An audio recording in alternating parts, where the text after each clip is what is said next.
So let's just go over the facts first. Let's start February 26th, which was Saturday. Russian President Vladimir Putin has told both nations that if they join NATO, there will be military political repercussions. Biden administration also said that they believe that Russia plans to threaten to kill the families of Ukrainian soldiers if they don't surrender. Also, NATO Secretary General Jens Stoltenberg says that the alliance sending thousands of commanders to nations in Eastern Europe near Ukraine.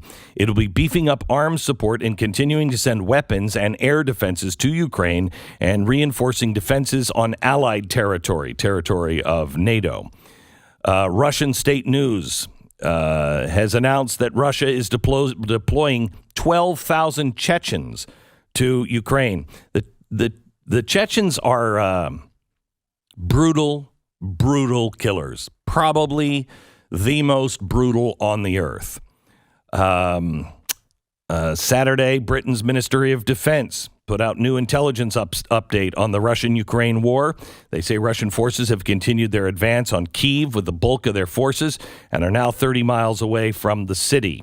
Ukraine's Ministry of Interior has asked all people in the country to turn off the geolocation on their cell phones as Russians are beginning to track gatherings of people. As locations may possibly be tracked even with geolocation GPS turned off, it is best to completely remove the battery on your cell phone if possible to ensure your location cannot be tracked. Ukrainian President Zelensky seemed to hint that Turkey had closed its strait, leading many reports that they have done this, but reports by Reuters say Turkey has not yet decided to close the straits. I believe that happened later. Ukrainian Minister of Foreign Affairs, Dmytro Kuleba, has responded to apparent propaganda that Ukraine has plans to launch a dirty bomb into Russian territory. Then YouTube blocked the Russian state news Russia Today, as well as other Russian channels from receiving money from advertisements. French President Emmanuel Macron said he has asked Lukashenko, the president of Belarus, to demand that Russian troops leave the country. Russian President Vladimir Putin ordered Russia's nuclear deterrent forces on alert in response to Western sanctions and rising tensions. This was yesterday. Former U.S. defense intelligence analysts said that Putin is escalating the conflict into the nuclear domain in order to de-escalate, that is, topple Kyiv's regime quickly due to the fact that his forces aren't getting the job done. Russia's war on Ukraine failed to provide Russia a quick and decisive victory after 4 days of fighting. Russia reportedly pulled their ally, Belarus. Is that how you say it? Belarus? Belarus, in on the conflict, according to the Ukrainian news. Yada, yada. The embassy in Moscow for the United States has put out an announcement telling all U.S. nationals to leave Russia, quote, immediately. Lindsey Graham stated that he believes Russia may be ready to level a Ukrainian city with a nuke and kill thousands of civilians to break their will and break our will. He's a moron. The British Defense Ministry has put out an intelligence update that says Russia's ground forces remain 30 miles north. Now, this is 24 hours later. They're still 30 miles from Kyiv. Let's see. Fighting is heavy. British Prime Minister stated the United Kingdom would send 40 million more pounds in aid to Ukraine for medical supplies and assistance to the country. Now, today, the exchange rate for the Russian ruble is now at a record high at about 117 to 125 ruble for every $1. The central bank has also lifted the borrowing rate from 9.5% interest rate to 20%. This is in Russia.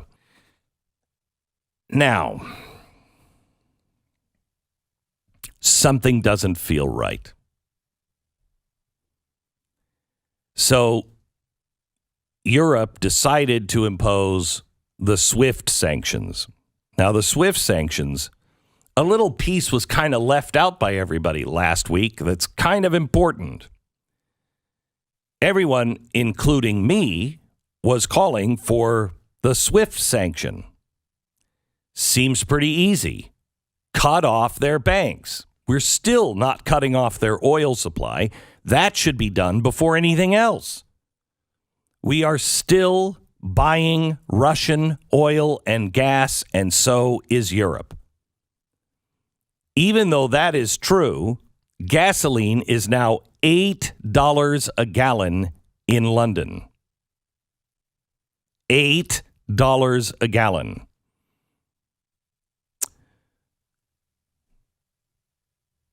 Joe Biden said last week that he was going to do everything he could to make sure he eases the pain at the gas pump. And he's reached out to Saudi Arabia. Saudi Arabia has said no to us. He's reached out. He's close to a deal with Iran.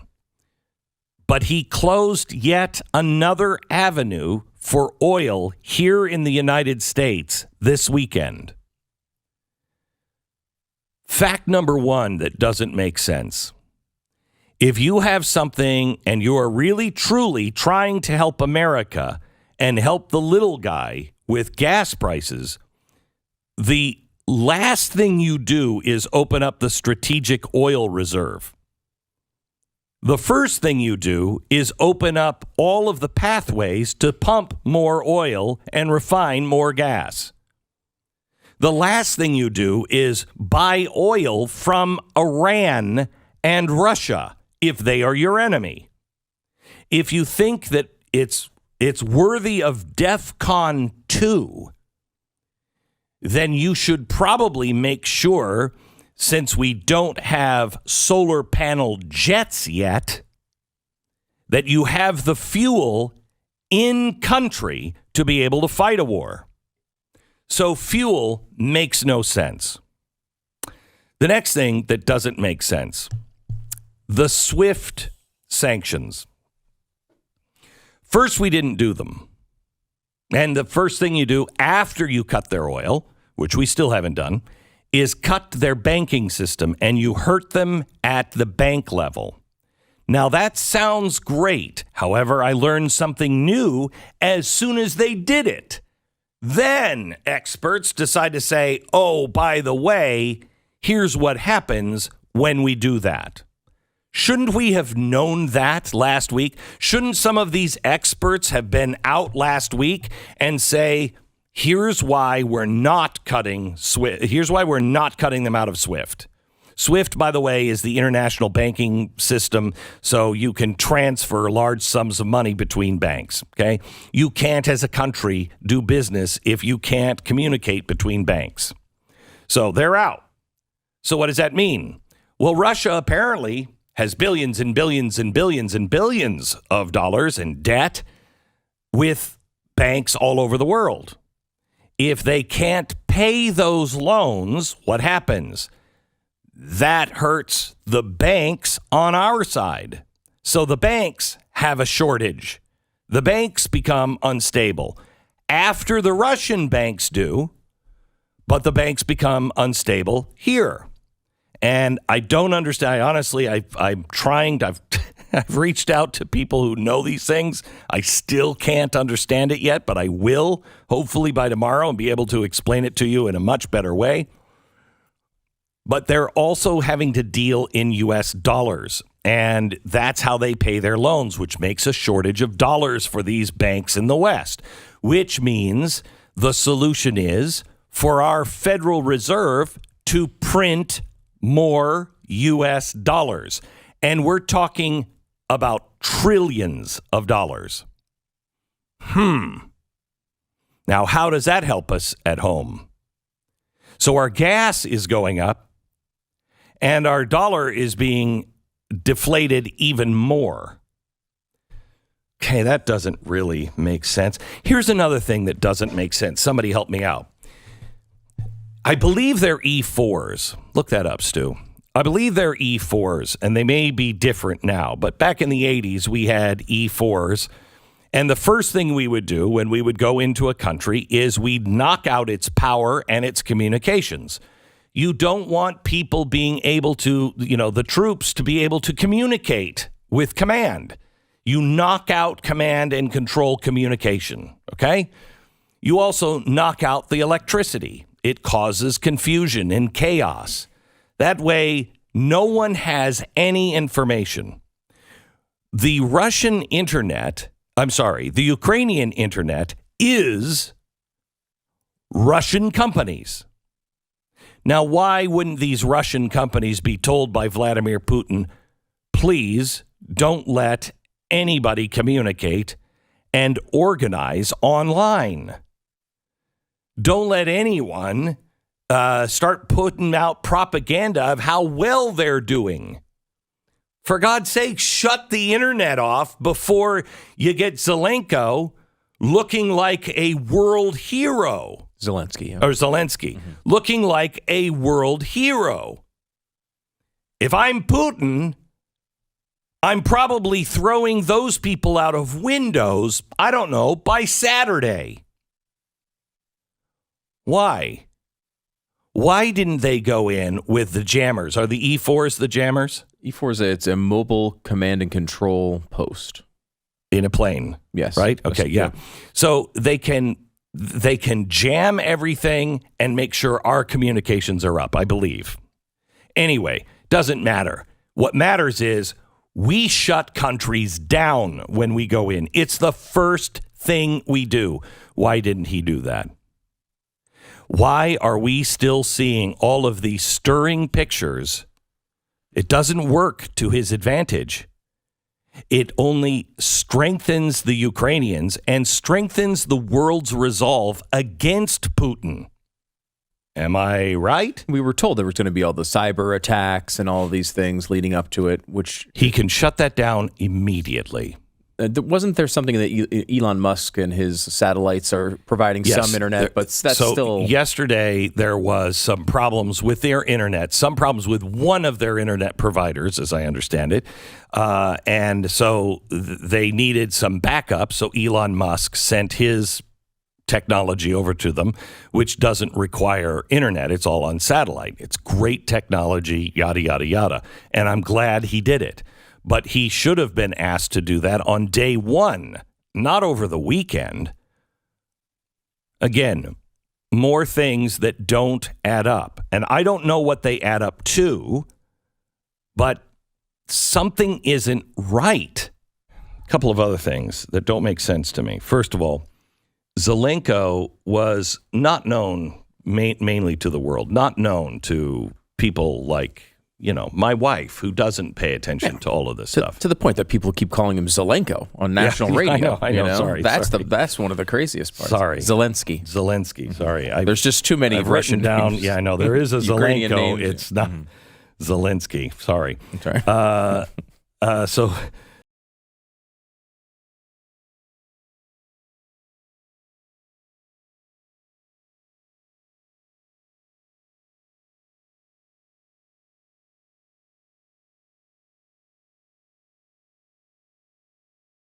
He's not known. Now, he's known as a hero. In fact, he's known by the average American now and is kind of in the position, if you kill him, it's almost like killing the Archduke Ferdinand.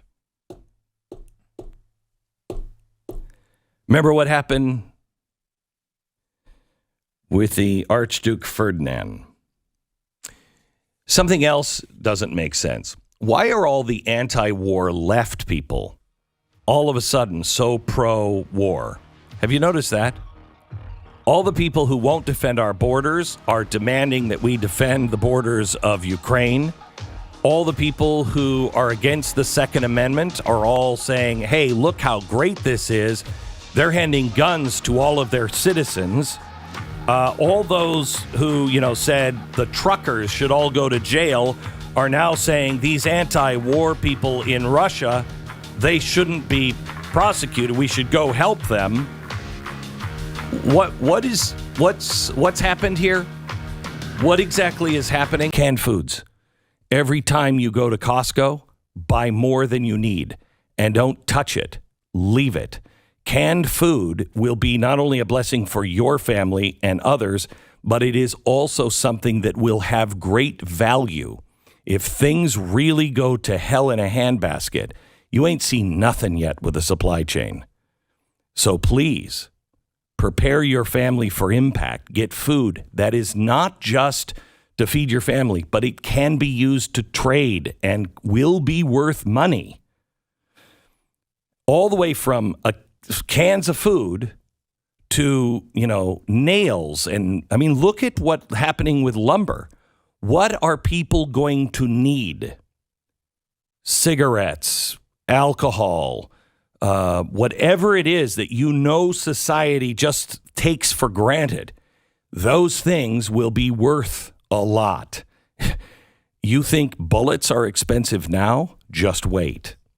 You go from that all the way to land. Do not over leverage yourself. You have to understand what's coming your way. So don't over leverage yourself. But land, if you have the money, has intrinsic value. I would say be careful of a rental property. Why? Did you see the news that came out today on rentals? The price of rent is increasing at the fastest pace in decades. People, it's 10%. Rent is going up 10% this year, and they don't think it's done yet. What happens if you are the guy who owns the rental property? What happens? You're the monopoly man. Even if you're not the monopoly man, you're not driving, you are the one who is the evil landlord. So just be careful. And please, I am not a financial advisor. So please, do your own homework on all of this stuff. All right. So what else do you do? Well, another thing that you really need to consider just on inflation. By the way, food, land, art, an old Mustang that has been redone. Whatever will not ever lose its value. Food is never going to lose its value. A classic whatever that is rare. It should have scarcity, or it should be facing scarcity in the future.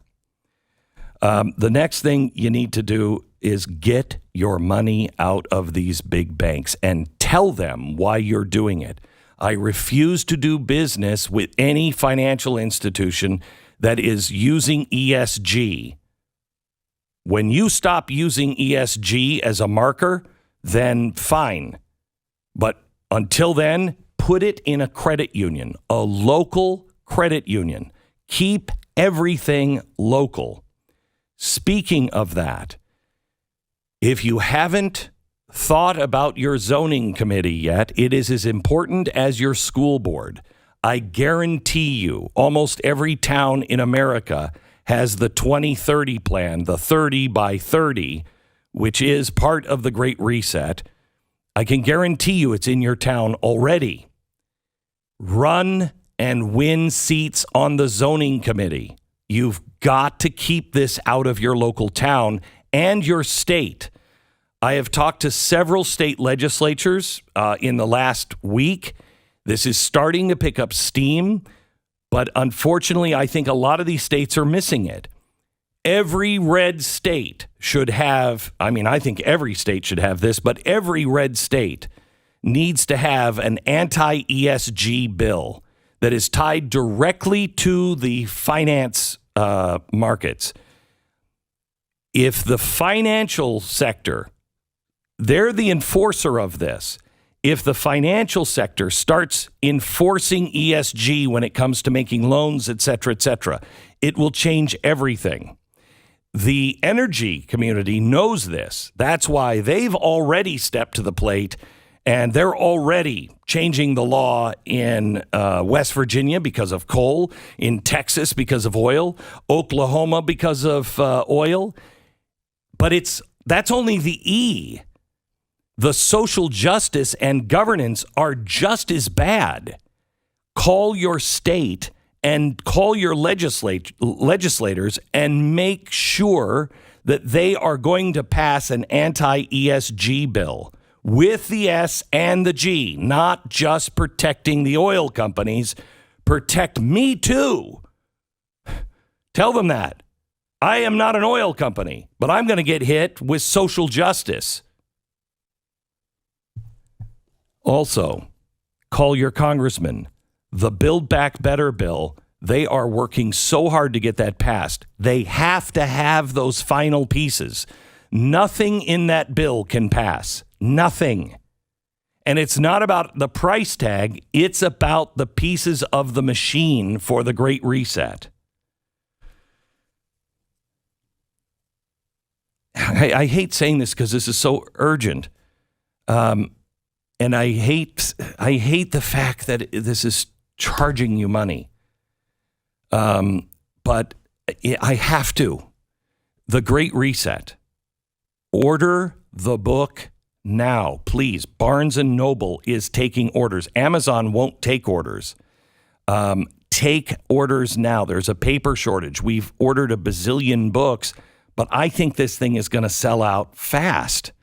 And you need this book quickly. If you are someone who is in Congress, if you are someone who is in a state house, read it on Kindle now. Now, read it on Kindle.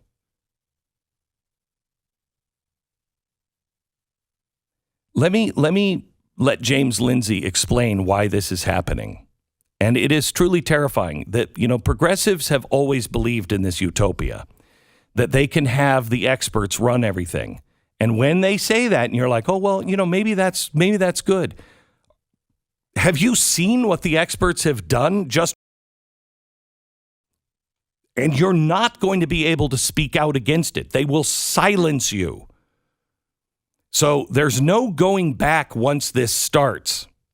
And it's close to starting. Why would these companies and everybody do this? Listen to what James Lindsay says in this upcoming podcast on Thursday. Listen to this. I have a theory on this. No, I'm sorry, not this one. The second one with James talking about how tech is thinks they can do the utopian dream. Do they actually believe, or do they know they're only positioning themselves for power? I look at people like Bill Gates and Klaus Schwab at the World Economic Forum, and I think that they're probably true believers in very significant ways, especially Klaus. I think they believe that what's hindered, if you read the Marxism through the 60s, you get this sense that what hindered the Soviet Union was that it lacked the technology necessary to meet the production levels necessary to have a thriving society. Capitalist society found production, but they have all this exploitation. And that was the big question that they were wrestling with. And so now with the advent of AI and with, all of these new machines and robots and self-driving vehicles they want to unleash, I think they actually think we can pull it off now. That, the AI can predict distribution to get around the information problem that von Mises pointed out and said this is why communism and socialism don't work. Planned economies don't work because there's information being exchanged between the people engaging in a market. And without that information, you don't know what goods and services are needed. So you have huge excesses of, say, steel or huge deficiencies of, say, bread, and it doesn't get worked out. But with super advanced AI, well, they can predict what you want and give you an advertisement for it before you even know you wanted it. So I think that there are people, these kind of highly technologist types, who genuinely believe that they're going to pull it off this time, that we now have the necessary technology to make it work, not understanding that human beings are still human beings at the bottom unless the full Marxist program is brought to bear, which is to remake humans to need different things. Well, they are doing that. That's the goal. They are doing that. Transhumanism is the end of that, but it's frightening. This is what Stephen Hawking was warning about. This is what many people are warning about, transhumanism, where you become one with the technology. And in the Great Reset's own words, at the World Economic Forum, in their